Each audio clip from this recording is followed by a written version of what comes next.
आप सभी भाई बहनों का आज की आध्यात्मिक चर्चा में बहुत बहुत स्वागत है। आज की चर्चा का विषय है प्रारब्ध और पुरुषार्थ। लेकिन इन दो शब्दों के साथ ही हमने दो और शब्द भी लिखे हैं। देखिए, प्रारब्ध के साथ ही हमने एक अलग शब्द लिखा है भोग, और इसी तरह पुरुषार्थ के साथ ही हमने एक शब्द लिखा है योग। देखिए, प्रारब्ध तो 84 लाख प्रकार की जितनी भी जोनी है, भले ही मनुष्य की जोनी है या मनुष्य से नीचे की जितनी भी जोनी है और मनुष्य से ऊपर की भी जितनी भी जोनी है, ये प्रारब्ध यानी भोग तो सभी ही जोनियों में संभव है। और नीचे की और ऊपर की जितनी भी जोनियां हैं, ये तो विशेष रूप से ही प्रारब्ध के लिए ही मानी जाती है, यानी कि इनको भोग जोनियां कहा जाता है। जबकि केवल और केवल मनुष्य जोनि को ही पुरुषार्थ जोनि भी आप कह सकती हो, योग जोनि भी मान सकती हो, कर्म जोनि भी कह सकती हो, साधना जोनि भी कह सकती हो। क्योंकि आपको और हमें मनुष्य जोनि में आकर परमात्मा ने एक स्वतंत्रता दे रखी है, चाहे हम पाप कर्म करें चाहे हम पुण्य कर्म करें। देखिए, पाप कर्म करने की तो शास्त्र भी अनुमति नहीं देते, और परमात्मा भी आपको हमें कोई पाप कर्म करने की तो कभी भी प्रेरणा नहीं देते।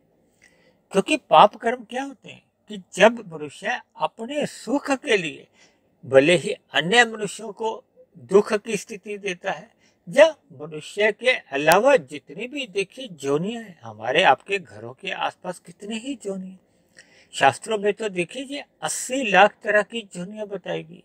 मनुष्य से नीचे की 80 लाख तरह की जो जोनियां हैं, भले ही आपके हमारे प्रत्यक्ष रूप से तो देखने में नहीं आती, लेकिन जितनी भी जोनियां आपके हमारे प्रत्यक्ष रूप से देखने में आती है, आप हम अपनी क्रियाओं द्वारा कर्मों द्वारा जब जब अन्य मनुष्यों को पीड़ा देते हैं, चाहे हम अन्य जीवों को पीड़ा देते हैं, चाहे वो गाय हो, कुत्ता हो, चींटी हो, चाहे पेड़ पौधा हो, यानी कि 84 लाख जोनियों के अन्य जीवों को जब जब मनुष्य अपने सुख के लिए उनको कष्ट देता है, पीड़ा देता है, दुख देता है, तो ऐसी सभी क्रियाएं ही आपके हमारे पाप कर्म बन जाती हैं। और शास्त्रों में इन सभी पाप कर्मों के लिए तो देखिए मना किया गया, इन्हीं को ही निषेध कर्म भी कहा जाता है, पाप कर्म भी कहा जाता है। जबकि शास्त्रों में जो विधि विधान दिए गए कि ये करो, ये वाला कर्म करो, तो वो सभी पुण्य कर्म होते हैं। ये पुण्य कर्म देखिए सात्विक स्थिति में भी होते हैं, राजसी स्थिति में भी होते हैं। देखिए, जब मनुष्य रजोगुण में स्थित होता है, वो अन्य जीवों को सुख नहीं देता, लेकिन अपने सुख को सुनिश्चित कर देता है। इसको राजसी कर्म कहा जाता है। जब जब मनुष्य पहले अन्य जीवों के सुख का ध्यान रखता है और उसके बदले में अपने सुख की भी इच्छा बनाए रखता है, यानी कि अन्य मनुष्यों को भी सुख मिले, स्वयं को भी सुख मिले, यानी कि उसमें सुख पाने की इच्छा बनी रहती है, तो ये सभी सात्विक कर्म माने जाते हैं। और जब जब मनुष्य केवल अपने सुख के लिए अन्य जीवों को कष्ट में डालता है, तो वो पाप कर्म, ये तामसी कर्म माने जाते हैं। क्योंकि मनुष्य जोनि एक कर्म जोनि है, यानी कि मनुष्य जोनि एक कर्म जोनि इसलिए कहा जाता है कि शेष सभी भोग जोनि है। मनुष्य जोनि अपने जीवन में सकाम भाव से पाप कर्म करता है, जब पुण्य कर्म करता है, वो लिखे जाते हैं, आपका हमारा खाता बनता जाता है। जैसे मैंने आपको एक चर्चा में कभी कहा था कि जैसे भारत सरकार ने आपको हमें अलग अलग आधार नंबर दिए हुए हैं, तो उस सभी आधार नंबर में उस व्यक्ति विशेष के ही कुछ लक्षण होते हैं। इसी तरह हम सभी आत्माओं को भी देखिए अलग अलग आधार नंबर ही आप समझो, हम सभी आत्माओं की एक अलग अलग लेखा जोखा है, कर्मों का, संस्कारों का। और मनुष्य जोनि में हम जैसे जैसे कर्म करते हैं, फिर वैसा वैसा ही हमारा कर्माशय बनता है। पाप कर्म करते हैं तो पाप कर्मों का कर्माशय बनता है, पुण्य कर्म करते हैं तो पुण्य कर्मों का कर्माशय बनता है। और यदि मनुष्य निष्काम भाव से कर्म करता है, तो ऐसे सभी कर्मों का कर्माशय तो नहीं बनता, लेकिन संस्कार इनके भी बनते हैं। जबकि हम पाप कर्म करते हैं या पुण्य कर्म करते हैं, उनके भी संस्कार बनते हैं। और जब जब मनुष्य मानसिक रूप से कर्म करता है, उसका भी कर्माशय नहीं बनता, लेकिन संस्कार मानसिक कर्मों के भी बनते हैं। अक्सर हम इन कर्माशय के ऊपर या संस्कारों के ऊपर लगभग हम चर्चा करते रहते हैं, लेकिन आज हमारी जो चर्चा का मुख्य केंद्र है वो तो देखिए भोग और योग के ऊपर ही है, क्योंकि भोग प्रारब्ध से संबंध रखता है और योग पुरुषार्थ से संबंध अधिक रखता है, और पुरुषार्थ केवल और केवल मनुष्य योनि में ही कर पाना संभव है। शेष सभी योनियां प्रारब्ध यानी भोग से ही संबंध रखती हैं। देखिए मनुष्य से नीचे की जितनी भी योनि है वो तो दंड रूप में होती है। दंड रूप का मतलब है कि जब मनुष्य योनि में मनुष्य पाप कर्म अधिक कर जाता है तो उन पाप कर्मों का जो एक दुख रूपी फल है उनको भोगने के लिए फिर परमात्मा की बनी हुई या प्रकृति की बनी हुई जो 80 लाख की योनि है उनमें क्रमशः उसको दुख भोगने पड़ते हैं। देखिए ये पेड़ पौधे, कीड़े मकोड़े, कीट पतंगे, पक्षी, पशु, ये क्रमशः नीचे की ही योनियां कही जाती है, क्योंकि शास्त्रों में कहा गया है कि मनुष्य योनि तभी मिलती है जब हमारे संचित कर्मों में पाप और पुण्य कर्मों की तुल्यता होती है, जब पुण्य कर्मों की अधिकता होती है। देखिए पुण्य कर्मों की अगर अधिकता है और मनुष्य की मरते समय ऊपर के लोकों में यानी स्वर्ग लोकों में जाने की इच्छा हो, यानी कि सुख भोगने की इच्छा हो, तो ऐसे में पुरस्कार रूप में देखिए ऊपर की योनियों में भी जन्म मिल जाता है। लेकिन ऊपर की योनियों में देखिए पुण्य कर्मों का नाश होता है और नीचे की योनियों में पाप कर्मों का नाश होता है। तो ऊपर की योनियों में जैसे जैसे पुण्य कर्म घट घट के वो पाप कर्मों के बराबर की स्थिति में आ जाते हैं, तो फिर से मनुष्य योनि की प्राप्ति हो जाती है। और इसी तरह मनुष्य से नीचे की योनियों में जैसे ही पाप कर्मों का क्षय होता जाता है, चाहे वो 1 जन्म में हो, 10 जन्म में, 10,000 जन्म में, चाहे लाखों करोड़ों अरबों जन्म में, ऐसा नहीं है कि केवल 84 लाख योनियों में भ्रमण करना पड़ता है, क्योंकि अक्सर मनुष्य भ्रमित स्थिति में रहता है, भ्रम में रहता है कि 84 लाख योनियों में भ्रमण करना पड़ता है। देखिए शास्त्रों में जैसे जैसे सिद्धांत बने हुए हैं ये सभी सिद्धांत तर्क पूर्वक अनादिकाल से एक प्रवाह से चलते आ रहे हैं, इनमें कभी भी कोई परिवर्तन नहीं होता। यानी कि जब जब मनुष्य नीचे की योनियों में जाता है तो नीचे की योनियों में क्रमशः उसके पाप रूपी फलों का उसको भोगना होता है, और जैसे जैसे वो घटते जाते हैं, घट घट के जैसे ही वो पुण्य कर्मों के बराबर आ जाते हैं, जैसे किसी के संचित कर्मों में 70% पाप है, 30% पुण्य है, तब ऐसी स्थिति में वो 70% के पाप घटते घटते 60, 50, 40 और जैसे ही वो 30% की स्थिति में आ जाते हैं तो उसको मनुष्य योनि की प्राप्ति होती है। और दूसरा देखिए मेरा तो ऐसा एक तर्क पूर्वक एक कहना है कि नीचे की योनियों में क्रमशः देखिए ये एक क्रम है, मैं अक्सर अपनी बोलचाल में इस क्रम को ही अधिक महत्व देता।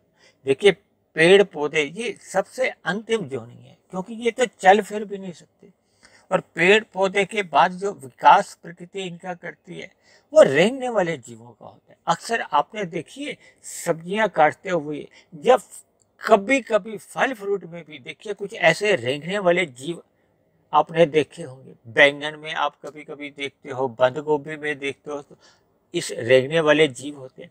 यानी कि पेड़ पौधे जोड़ी के बाद का जो अगली जोड़ी का एक विकास होता है वो रेंगने वाले होते हैं। इनकी बहुत सी टांगे होती हैं। देखिए टांगे तो वृक्षों की भी बहुत होती हैं, भले ही वो चल नहीं सकते क्योंकि उनकी जड़ें कितनी होती। देखिए ये सब एक तर्क पूर्वक एक बातें समझनी चाहिए। और जैसे जैसे फिर उसका विकास होता है रेंगने वाले के बाद फिर ये कीट पतंगे, कीड़े मकोड़े जो हैं, यानी कि कीट पतंगे तो देखिए उड़ भी पाते हैं, फिर धीरे धीरे फिर पक्षी, पशु, यानी कि जैसे जैसे विकास होता है तो उनको क्रमशः अधिक बुद्धि मिलती जाती है।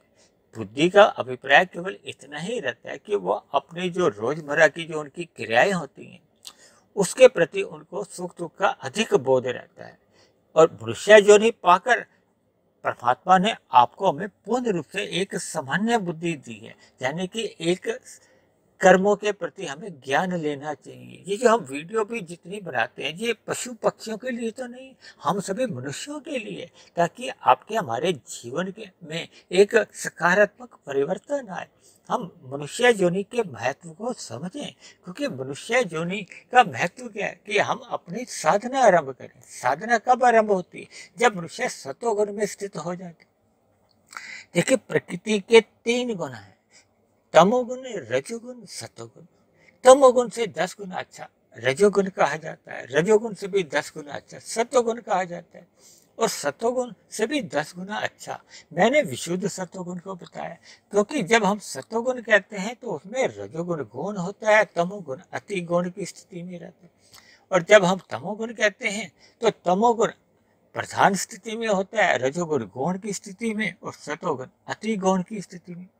और जब जब रजोगुण कहा जाता है तो रजोगुण प्रधान होता है, तमोगुण गौण स्थिति में होता है, और सतोगुण अति गौण की स्थिति में रहता है। यानी जब जब मनुष्य रजोगुण में रहता है, जब तमोगुण में रहता है, तो उसका सतोगुण कमजोर रहता है। सतोगुण कमजोर का मतलब ही ये है कि उसका ज्ञान आधा अधूरा ही रहता है, धुंधला होता है, या अज्ञानता की स्थिति रहती है। देखिए, तमोगुण अज्ञानता की स्थिति से जोड़ा जाता है, अज्ञान से जोड़ा जाता है, अज्ञान को ही अंधकार से जोड़ा जाता है। जबकि रजोगुण में एक धुंधली स्थिति होती है, भ्रम की स्थिति होती है। यहाँ ज्ञान से अभिप्राय आध्यात्मिक ज्ञान से होता है। देखिए, भौतिक स्तर पे तो आज मनुष्य बहुत ही अधिक विकसित होता जा रहा है, उसका ज्ञान बढ़ता जा रहा है। ये जो कंप्यूटर बने हुए हैं, मोबाइल बने हुए हैं, या विभिन्न प्रकार के जो एक उच्च तकनीक के जो उपकरण आ चुके हैं। देखिए, यदि ये आज मेरे हाथ में मोबाइल ही नहीं होता, लैपटॉप ही नहीं होता, तो मैं भी ये जो हर रोज की एक वीडियो बनाता हूँ, जो मैंने अब तक आध्यात्मिक ज्ञानात्मक चैनल में 600 वीडियो बनाए हैं, जब इसी तरह फेसबुक पे या अलग ट्विटर अकाउंट पे हम जितने भी एक ज्ञानात्मक संदेश लिखते हैं या भेजते हैं, ये सभी भी उन भाई बहनों की मदद से ही संभव हो सका है ना, जिन्होंने इन सभी यंत्रों का आविष्कार किया। भले ही इस आविष्कार करने में देखिए परमात्मा की ही एक आशीर्वाद बना रहता है, कृपा बनी रहती है, लेकिन ये सभी भौतिक ज्ञान के कारण ही उपलब्ध हो पाता है। और इस भौतिक ज्ञान का जब जब हम सदुपयोग करते हैं तो फिर हम इसका एक सही से लाभ उठा पाते हैं।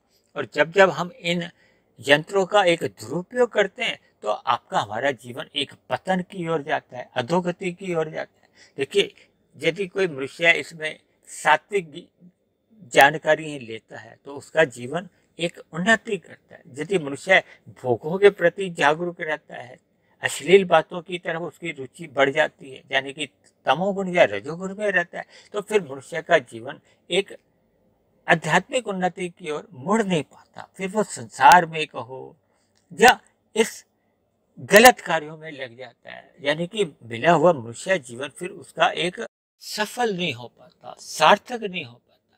इसलिए तो देखिए, हम जितनी भी ये जो ज्ञान की बातें रखते हैं, इनसे हमें सीख लेनी चाहिए, अपने जीवन में एक सकारात्मक परिवर्तन लाने चाहिए, ताकि आपका हमारा जो मिला हुआ जीवन है वो सार्थक हो। और मिला हुआ जीवन सार्थक तभी हो पाता है जब मनुष्य परमात्मा से जुड़ता है, योग की स्थिति में रहता है। यानी कि मनुष्य जीवन पाकर हम अपने जितने भी पुरुषार्थ हैं वो परमात्मा प्राप्ति की ओर ही लगाते हैं। यदि हम भोगों की ओर ही पुरुषार्थ करते हैं, देखिए 4 पुरुषार्थ कहे गए ना, धर्म, अर्थ, काम और मोक्ष। इन 4 पुरुषार्थों के पीछे भी देखिए एक आधार है कि हम सभी अपने जीवन में ये जो 5 भोग विषय हैं, गंध, रस, रूप, स्पर्श और शब्द, एक साधारण मनुष्य की इन विषय भोगों में जब अधिक रुचि बनी होती है तो फिर उसका जीवन कोई आध्यात्मिक उन्नति की ओर चल नहीं पाता, क्योंकि ये सभी भोग विषय हमें रजोगुण में ही एक स्थित कर देते हैं। रजोगुण देखिए अपने आप में कोई पतन का कारण प्रत्यक्ष रूप से तो नहीं माना जाता। पतन का कारण तो तब बनता है जब हम इन विषय भोगों के लिए आवश्यक कर्म नहीं करते। आवश्यक कर्म नहीं करते तो फिर हम अन्य जीवों के साथ चतुराइयाँ करते हैं, छल कपट ठगी हेरा फेरी करने लगते हैं। यानी कि हम अन्य जीवों के पदार्थों को कह लो, अन्य जीवों के सुखों को हम चुराने लगते हैं, यानी कि हम तमोगुण में गिर जाते हैं। और जब मनुष्य तमोगुण में गिर जाता है तो फिर उसका एक अधोगति के बीज डलने लगते हैं। देखिए, जब जब मनुष्य पुण्य कर्म करता है तो उसका कोई पतन नहीं होता, भले ही उसकी कोई आध्यात्मिक उन्नति भी आरंभ नहीं होती, क्योंकि देखिए पुण्य कर्म जब जब सकाम कर्म से किए जाते हैं तो वो भी बंधन का ही कारण बनते हैं। वो हमें केवल भौतिक सुखों की ही उपलब्धता करवा सकते हैं। इसीलिए तो कहा गया है जी, देखिए ये जो प्रारब्ध में हमने भोग लिखे हैं, ये भोग जितने भी हैं ये हमारी आध्यात्मिक उन्नति में अंतोगत्वा एक रुकावट पैदा करते हैं, अवरोध पैदा करते हैं। आपने संसार में देखा ही होगा, जिन जिन मनुष्यों के पास ये भोगों के अधिक साधन उपलब्ध हैं, ऐसे मनुष्यों का सत्संग अक्सर हो नहीं पाता। देखिए, एक उदाहरण के लिए देखिए, 5 स्टार होटल है, यानी कि 5 सितारा होटल में मनुष्य भोगों के लिए ही जाता है ना, वहाँ कोई सत्संग करने के लिए तो नहीं जाता। या वहाँ जो जो मनुष्य वहाँ अपना जीवन बिताते हैं या अपना दिनचर्या वहाँ बिताते हैं, तो वहाँ उनका कोई एक सतोगुण विकसित नहीं होता, यानी कि उनके जीवन में कोई सतोगुण की वहाँ प्रधानता नहीं होती, वहाँ रजोगुण ही बना रहता है। भले ही वो तमोगुण होता है या नहीं होता, वो एक अलग विषय आ जाता है। लेकिन जब जब मनुष्य के जीवन में इन सुखों की प्रधानता होती है तो अक्सर मनुष्य प्रमाद में आ जाता है। जब जब प्रमाद में आ जाता है तो फिर धीरे धीरे वो उन भोगों का भोगने का व्यसनी बनता जाता है, उसका स्वभाव बिगड़ने लगता है। ऐसे में उसका सतोगुण कमजोर होने लगता है। देखिए, कहा जाता है शास्त्रों में कि अपने रजोगुण को, अपने भोगों को सतोगुण की लगाम से नियंत्रण में रखना चाहिए। सतोगुण क्या है? एक ब्रेक है। यदि मनुष्य के जीवन में सत्संग नहीं है, सतोगुण नहीं है, तो अक्सर मनुष्य कब रजोगुण में डूबने लगता है। डूबना क्या है? जब मनुष्य रजोगुणी भोगों में इतना डूब जाता है कि फिर वो कब तमोगुण में गिर जाता है, मनुष्य को स्वयं भी पता नहीं चलता। देखिए, संसार में अक्सर आप देखते हो कि जब जब आपके हमारे जीवन में भोग अधिक आने लगते हैं, देखिए ये भोग क्या है? गंध, रस, रूप, स्पर्श और शब्द, ये तो देखिए मोटा मोटी 5 भोग हैं। ये आपके हमारे स्थूल शरीर को बहुत अच्छे लगते हैं। इसी तरह एक मान, बढ़ाई और आराम का भी एक देखिए भोग माना गया है। मान क्या होता है? देखिए, जब हमारे स्थूल शरीर का एक आदर सत्कार हमें समाज में मिलने लगता है ना, तो उसको भी एक अलग ही सुख होता है। और बड़ाई क्या होती है? प्रशंसा मानी जाती है। सभी मनुष्य चाहते हैं मेरे नाम की चर्चा हो, मेरे नाम का समाज में वाहवाही हो, तो ये भी एक प्रकार का देखिए सुख ही माना जाता है। और कभी कभी मनुष्य आराम करता है, आलस्य में आ जाता है, आलस्य में ही पड़ा रहता है। अक्सर मनुष्य देखिए सुबह उठने के बाद भी कभी कभी आधा घंटा, पौना घंटा बिस्तर पर ही पड़ा रहता है, तो वो देखिए प्रमाद होता है, आराम होता है। वो भी एक प्रकार का सुख ही होता है, जिसमें कोई नया शुभ काम तो होता नहीं। देखिए, इन बातों को मैं बीच बीच में इसलिए ले आता हूँ ताकि देखिए हमारा अंतोगत उद्देश्य क्या है कि हमारा इन विषय भोगों के प्रति एक वैराग्य उत्पन्न हो और परमात्मा का ज्ञान हमें हो। परमात्मा के ज्ञान होने पर ही फिर हम परमात्मा से जुड़ पाते हैं। परमात्मा का ज्ञान क्या है? देखिए, प्रकृति के जो 3 गुण हैं, तमोगुण, रजोगुण और सतोगुण, ये कैसे कैसे कार्य करते हैं। भगवान श्री कृष्ण ने गीता में तो इन गुणों का विस्तार से चर्चा की है। अर्जुन के माध्यम बनाकर उन्होंने एक प्रकार का जो संदेश है, जो उपदेश है, वो आप सभी भाई बहनों के लिए, मेरे आपके लिए ही दिया है। देखिए, मेरी तो जितनी भी चर्चाएं होती हैं वो इन 3 गुणों पे ही आधारित होती हैं, क्योंकि प्रकृति के ये 3 गुण, तमोगुण, रजोगुण और सतोगुण, इन्हीं से ही 23 तत्वों का एक विस्तार होता है। इस पर हमारी चर्चाएं होती रहती है। ये जो आपका हमारा जो संसार देखने में आता है, ये 23 तत्वों का ही विस्तार है, जिसमें ये अलग अलग युगों का परिवर्तन होता है। सतयुग है, त्रेता है, द्वापर है, कलयुग है। ये बार बार इन युगों की पुनरावृत्ति होती रहती है। ये हमने काल की गति में भी इसका एक चर्चा की थी। यानी कि मनुष्य के जीवन में जब जब ये भोगों की प्रधानता होती है तो मनुष्य के जीवन में देखिए फिर योग हो नहीं पाता, क्योंकि योग और भोग दो अलग अलग स्थिति हैं। आप भोग को देखिए अंधकार से भी जोड़ सकते हैं और योग को आप प्रकाश से भी जोड़ सकते हो। देखिए प्रकाश और अंधकार ये तो एक विपरीत स्थिति है। यानी कि जब जब मनुष्य के जीवन में भोग की प्रधानता होती है तो उसके जीवन में योग, योग क्या, देखिए आत्मा और परमात्मा के मिलन को कहो, परमात्मा से जब आत्मा की एक सम्मुखता बनी रहती है, जब जब परमात्मा की आपके हमारे मन में स्मृति बनी रहती है तो वो योग है। योग का कोई अलग चीज नहीं है। देखिए हम जब पूजा पाठ भी करते हैं वो एक आरंभिक स्थितियां होती हैं कि किसी तरह आपका हमारा मन परमात्मा से जुड़े। देखिए जब हम पूजा पाठ करते हैं तो जब जब आपका हमारा मन जितने जितने अंश में जुड़ जाता है परमात्मा से, वो एक हमारा योग की स्थिति होती है। देखिए मनुष्य अक्सर ये ब्रह्म मुहूर्त में जो सूर्य निकलने से पूर्व का जो 2 घंटे 40 मिनट का समय जिस पर अक्सर मेरी चर्चाएं होती हैं, अक्सर लोग ये ब्रह्म मुहूर्त में मनुष्य परमात्मा से जुड़ने का प्रयास करते हैं क्योंकि अनुकूल परिस्थितियां होती हैं। देखिए मैं तो अक्सर इस बात को जोर देकर कहता हूँ कि मैं तो जितनी भी वीडियो बनाता हूँ जो अब तक 600 से ऊपर हो चुकी हैं, ये सभी की सभी वीडियो ब्रह्म मुहूर्त में ही बनती है, क्योंकि ब्रह्म मुहूर्त में परमात्मा की ओर से प्रकृति द्वारा जो एक सतोगुण की स्थिति होती है वो शुद्धतम अवस्था होती है। देखिए परमात्मा की कृपाएं होती हैं क्योंकि प्रकृति का जो एक शुद्धतम समय है वो ब्रह्म मुहूर्त का ही माना जाता है। यानी कि पूरे दिन रात में जो 9 पहर आते हैं, देखिए सतोगुण की 3 स्थितियां आती हैं, रजोगुण की भी 3 स्थितियां आती हैं और तमोगुण की भी 3 स्थितियां आती हैं। इसमें सतोगुण देखिए अपने आप में तो शुद्ध माना जाता है, लेकिन उस शुद्ध में भी देखिए जो एक मध्यम स्थिति होती है, जो सूर्य निकलने से पूर्व की जो बीच की स्थिति होती है वो ब्रह्म मुहूर्त कहलाती है। जब ये गुजरे हुए तमोगुण से प्रभावित भी आंशिक रूप से ही होता है, ये नहीं के बराबर ही होता है, और आने वाला जो रजोगुण है उससे भी कम प्रभावित होता है, तब ये शुद्धतम सतोगुण की स्थिति मानी जाए। वैसे तो देखिए प्रकृति के तीनों गुण अपने आप में कोई शुद्ध माने नहीं जाते, क्योंकि शुद्ध तो देखिए विशुद्ध सतोगुण ही माना जाता है, वो परमात्मा के लिए या आत्मा के लिए ही कहा जाता है। जब जब हम शुद्धतम सतोगुण की बात करते हैं तो उसका मतलब ही ये होता है कि ये एक प्रकृति का एक शुद्धतम समय होता है।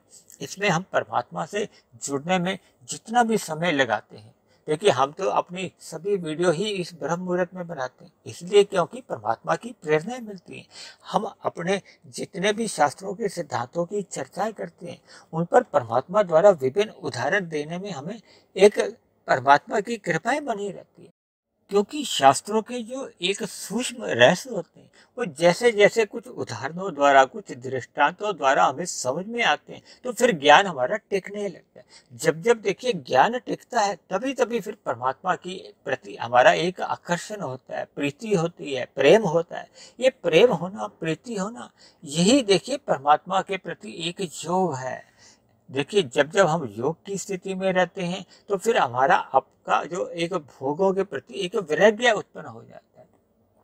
ये वैराग्य का उत्पन्न होना ही परमात्मा के प्रति एक योग की निशानी होती है। जब तक भोगों के प्रति हमारी आसक्ति बनी रहती है तो फिर हमारा योग एक कमजोर माना जाता है, या दूसरे अर्थों में आप यूं भी कह सकते हो कि आपका हमारा फिर योग हो नहीं पाता।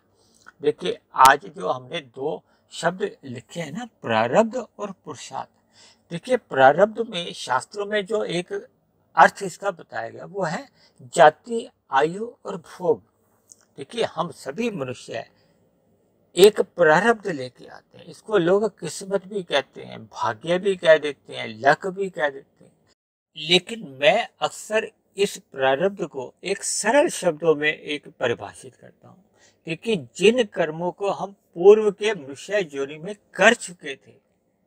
देखिए 2 शब्दों पे ध्यान दीजिए कि देखिए मनुष्य योनि में ही नए कर्म लिखे जाते हैं, यानी कि आप हम वर्तमान समय में जितने भी नए कर्म करते हैं, इनको क्रियामान कर्म कहा जाता है। ये सभी के सभी क्रियामान कर्म कुछ तो देखिए हाथों हाथ ही फल दे देती है। तो ऐसे क्रियामान कर्म फिर वो संचित कर्मों में नहीं जाते। संचित कर्मों को आप एक फैक्ट्री का नाम भी दे सकते हो, जहाँ ये बीज रूप में कर्म जाते हैं, फिर वहाँ पकते हैं, तैयार होते हैं, और जैसे ये पक जाते हैं, तैयार हो जाते हैं, जैसे देखिए वृक्ष में एक फल पक जाता है, पकने के बाद वो सहज ही गिरना शुरू हो जाता है। ये गिरा हुआ फल को ही आप प्रारब्ध समझ लो, यानी कि ये वो भोग हैं जिनके लिए हम कर्म पहले के मनुष्य योनियों में कर चुके हैं। एक साधारण अर्थों में आप यूं ही समझ, देखिए कोई भी फल हमें बिना कर्म किए नहीं मिलता। कभी कभी हम इस बात पे हैरान हो जाते हैं कि एक मनुष्य का जन्म एक झुग्गी झोंपड़ी में हुआ है, एक का महलों में हुआ है। जो महलों में जिसका जन्म हुआ है वो तो देखिए सभी प्रकार के उसके आगे पीछे नौकर चाकर है, सभी प्रकार के सुख सुविधा के साधन होते हैं। इसी तरह कभी कभी जन्म के साथ ही कुछ अपंगता लेके आते हैं स्थूल शरीर के आधार पर। देखिए जो हम जन्म के साथ ही लेके आते हैं, तो देखिए उस बच्चे विशेष ने आते ही तो कोई कर्म किया नहीं। वैसे भी देखिए एक मेरा तो ऐसा मानना है कि जब तक मनुष्य की उम्र 8-10 साल की नहीं हो जाती, उसके पीछे भी मैंने एक तर्क दिया था कि जब तक उसकी कामेंद्रियां इंद्रियों में विकास नहीं होता, तब तक उसके कर्म लिखे नहीं जाते। तो इसका अभिप्राय क्या है कि जन्म के साथ हम जितना भी जो भाग्य लेके आते हैं, चाहे वो दुख रूपी है चाहे वो सुख रूपी है, देखिए वो दोनों ही भाग्य में ही आते हैं, प्रारब्ध में ही गिने जाते हैं। क्योंकि हमने कहा ना, जाति आयु भोग ये प्रारब्ध की एक 3 शब्द कहे हैं। जाति तो देखिए हमें जन्म से मिल जाती है। जैसे हम मनुष्य योनि में जन्म लेते हैं तो जाति तो देखिए हमें मिल गई, और मरते दम तक उसी ही जाति में हम अपना जीवन बिताते हैं। दूसरा आता है आयु। आयु का अभिप्राय देखिए मेरा तो ये मानना है कि आयु का मतलब ये वर्षों से नहीं होता। आयु का मतलब होता है हमारी आपकी मिली हुई सांसों से। क्योंकि एक मनुष्य भोगी है तो उसकी सांस तेज चलती है, एक योगी है तो उसकी सांस एक सामान्य रूप से चलती है। ये जो हम प्राणायाम करते हैं या विभिन्न प्रकार की जो योग की क्रियाएं करते हैं, तो इससे आपकी हमारी सांसें कमजोर रहती हैं, एक नियमित रूप से चलती हैं। और जो मनुष्य योग में अधिक रहते हैं तो वो अपनी सांसों को भी देखिए और कमजोर कर लेते हैं, यानी कि मिली हुई सांसों को अधिक समय तक गुजारना से आपका हमारे जीवन की आयु बढ़ जाती। देखिए उदाहरण के लिए आपके पानी की टंकी में जितना भी पानी भरा हुआ है, यदि हम हाथ धोने में नहाने धोने में बहुत ही खुला पानी इस्तेमाल करते हैं तो फिर वो टंकी का पानी जल्दी खत्म हो जाता है। यदि हम एक सामान्य रूप से हाथ पैर धोने में या रसोई के कार्यों में उसका इस्तेमाल करते हैं तो वो फिर अधिक समय तक चलता है। देखिए इन छोटे छोटे उदाहरणों से आप शास्त्रों की बातों को समझ सकते हैं, यानी कि आपका हमारे जीवन में जो एक आयु मिली है वो आपकी हमारी सांसें हैं। जो जो मनुष्य भोगों में अधिक लिप्त रहते हैं, देखिए उनको विभिन्न प्रकार की जो बीमारियां आ जाती हैं, उच्च रक्तचाप की है या हृदय रोग की है या कई और अन्य बीमारियां हैं, जिनमें देखिए हमारी आपकी जो सांसें हैं थोड़ी तेज गति से चलती हैं। और हम आप क्योंकि आयु के रूप में सांसें लेके आते हैं, इसलिए हम फिर एक निश्चित जो हमारी आपकी आयु होती है वो कमजोर हो जाती है। और तीसरा है देखिए भोग। भोग में क्या आते हैं? सुख और दुख। देखिए मैंने अभी बताया ना, एक अमीर घराने में किसी बच्चे का जन्म हुआ है, एक का झुग्गी झोपड़ी में है, तो वो प्रारब्ध लिखवा के आता है। लेकिन देखिए यहाँ मैं एक बात आपको एक विशेष रूप से बता दूं कि मनुष्य योनि में चाहे कोई किसी भी प्रकार की अपंगता लेके आया है, या किसी भी प्रकार की गरीबी का अभिशाप लेके आया है, या किसी भी प्रकार की उसकी स्थितियां रही हों, लेकिन मनुष्य जीवन का जो एक जन्म है वो तभी मिलता है जब उसके संचित कर्मों में पाप और पुण्य कर्मों की तुल्यता बनी रहती है। इस बात के ऊपर देखिए गरीब अमीर, कोई अपंग है सुंदर है, कोई कितना भी बड़ा गुणवान है, लेकिन उसकी कम से कम देखिए पाप और पुण्य कर्मों की तुल्यता तो रहती ही है। यानी कि झुग्गी झोपड़ी में भी जन्म लेने वाला मनुष्य है, या किसी भी प्रकार की शारीरिक अपंगता लेने वाला भी जन्म, उसका भी देखिए प्रारब्ध जो होगा वो भले ही दुखों से भरा हुआ हो, लेकिन उसके संचित कर्मों में पाप और पुण्य कर्मों की एक तुल्यता तो कम से कम बनी ही रहती। अब हम पुरुषार्थ से पहले एक चर्चा धर्म, अर्थ, काम, मोक्ष पर कर लेते हैं, क्योंकि ये जो धन है या अर्थ है ये तो देखिए एक ही बात है, और उसी तरह जो काम है और भोग है ये भी एक ही बात है। यानी कि आपके हमारे जीवन में अर्थ और काम ये एक भोग ही माने जाते हैं, क्योंकि हम जो धन कमाते हैं, पुरुषार्थ करते हैं, ये जो भौतिक शिक्षा में भी हम 15, 20, 25 वर्ष जो लगाते हैं, उसका उद्देश्य भी क्या होता है? धन कमाना होता है। और धन किसके लिए हम कमाते हैं? अपने भोगों के लिए, कामनाओं के लिए। लेकिन शास्त्रों को पढ़ने पे एक बात और हमारे समझ में आती है कि शास्त्रों में लिखा हुआ है कि ये जो भोग हैं आपके हमारे जीवन में, इसमें जो एक प्रारब्ध की ही प्रधानता मानी जाती है। यानी कि जो नए पुरुषार्थ है, धर्म, अर्थ, काम और मोक्ष, यानी कि 4 पुरुषार्थों में जो भोग अधिक जो हमें मिलते हैं वो पहले के किए गए कर्मों के आधार पर ही मिलते हैं। यानी कि प्रारब्ध कह लो, क्योंकि प्रारब्ध क्या है? जिनके कर्म हम पहले की मनुष्य योनियों में कर चुके हैं, वो किए गए कर्म देखिए पक गए हैं, उनके जो फल पक चुके हैं, चाहे वो सुख के हैं चाहे वो दुख के हैं। यानी कि कर्मों के जो पेड़ों पे कह लो 2 ही फल लगते हैं, एक है सुख, एक है दुख। ये सुख और दुख भी देखिए एक परिस्थितियों का ही नाम होता है, कोई विशेष प्रकार का कोई पदार्थ का नाम नहीं। जब जब जीवन में अनुकूल परिस्थितियां आती हैं उसको हम सुख का नाम दे देते हैं, जब जब प्रतिकूल परिस्थितियां आती हैं तब तब हम उनको दुख का नाम दे देते हैं।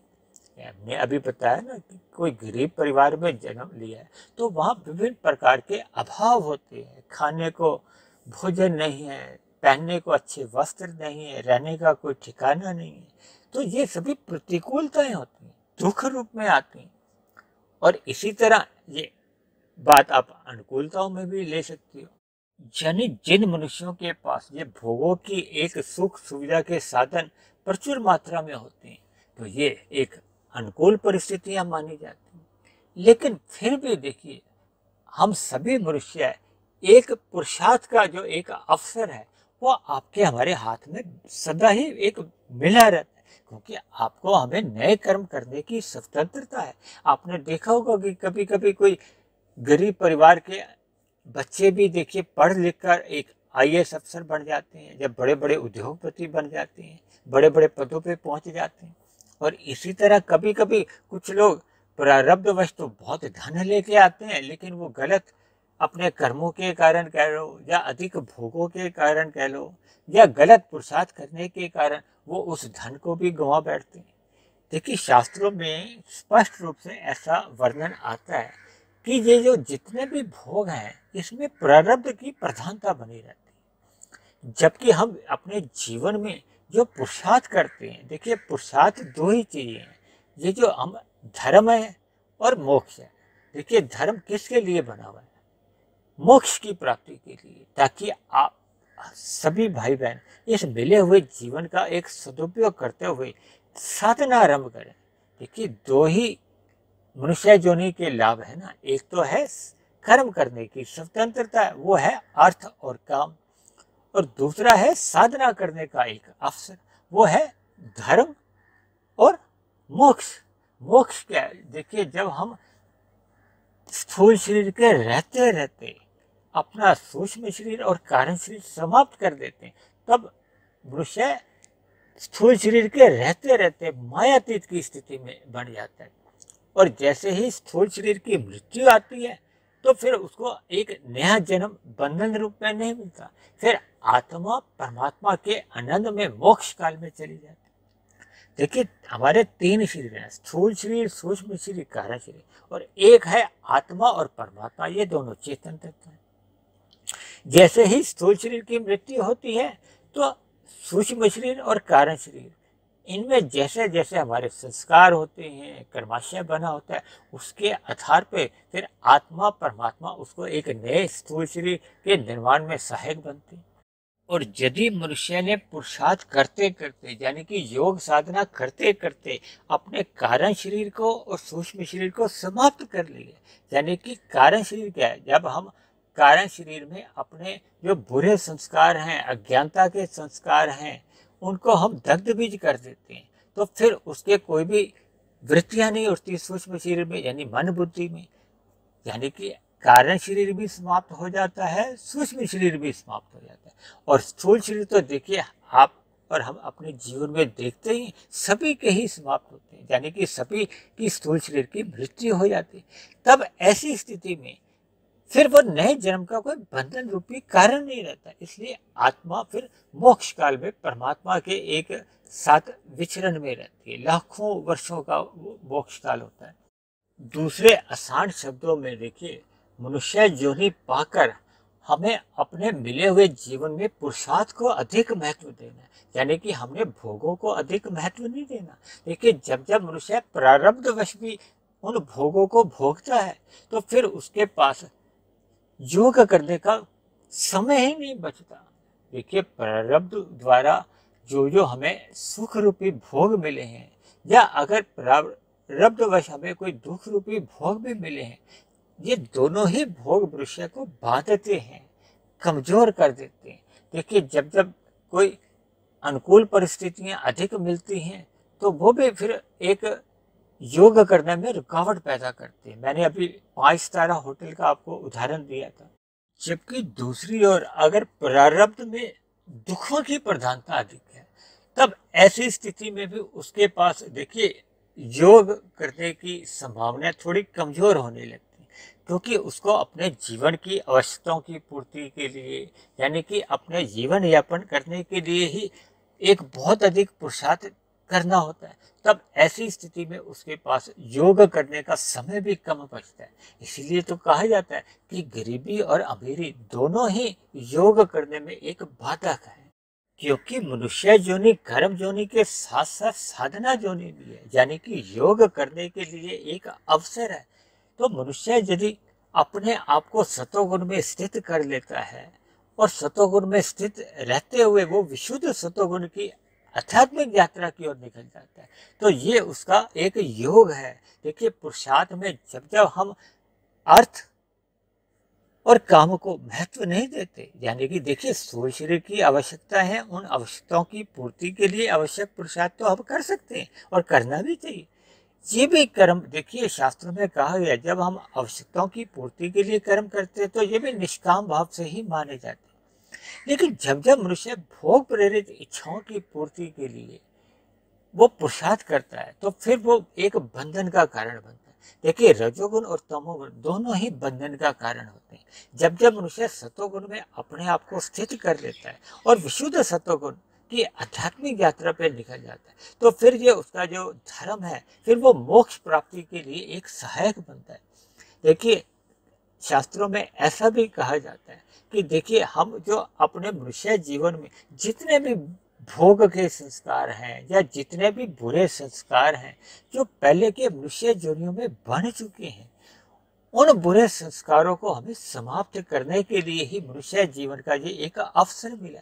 यानी कि हम पुरुषार्थ करते करते अपने जो बुरे संस्कार हैं उनको जैसे जैसे दग्ध बीज करते जाते हैं, समाप्त करते जाते हैं, तो देखिए फिर जो मूल रूप में जो हमारी आत्मा के एक स्वरूप है, आत्मा तो देखिए ज्ञान स्वरूप है, जैसे ही हम अज्ञानता रूपी संस्कार या भोग के संस्कार समाप्त कर देते हैं तो फिर आत्मा अपने मूल स्वरूप पे आ जाती है।